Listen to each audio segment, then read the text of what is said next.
أنها لم تطب. قال فلما طهرت وطابت قالت يا رسول الله أتنطلقون بحجة وعمرة وأنطلق بالحج؟ فأمر عبد الرحمن بن أبي بكر أن يخرج معها إلى التنعيم فأعتمر بعد الحج في ذي الحجة. وأن سراقة بن مالك بن جعشم لقي النبي صلى الله عليه وسلم في العمرة وهو يلقيها فقال لكم خاصة هذه يا رسول الله؟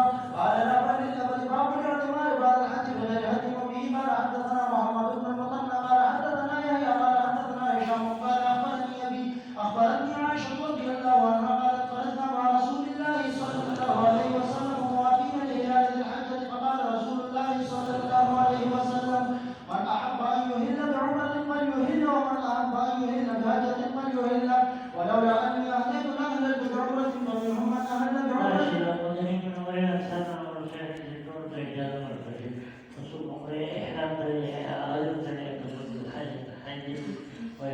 ومنهم من أهل بحجة وكنت ممن أهل بعمرة فحرت قبل أن أدخل مكة فأدركني يوم عرفة وأنا حائض فشكوت ذلك إلى رسول الله صلى الله عليه وسلم فقال دعي عمرتك وانقضي رأسك وامتشدي وأهلي بالحج ففعلت.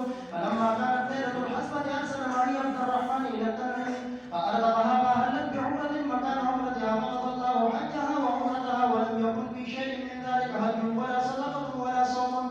باب أجر العمرة على أجر النسب. وبه قال حدثنا مسدد قال حدثنا يزيد بن ضلال قال حدثنا ابن عون عن القاسم بن محمد وعن ابن عون عن إبراهيم عن الأسود قال عائشة يا رسول الله يذكر الناس بنسكين وأذكر بنسك فقيل لها إن تدري فإذا طهرت فاخرجي إلى التنعيم فأهلي ثم ائتيها بمكان كذا ولكنها على قدر نفقتك أو نصبك. باب المعتمر إذا طاف طواف العمرة ثم خرج هل يلزم من طواف الوداع. وبه قال حدثنا أبو نعيم قال حدثنا ابن حميد عن القاسم عن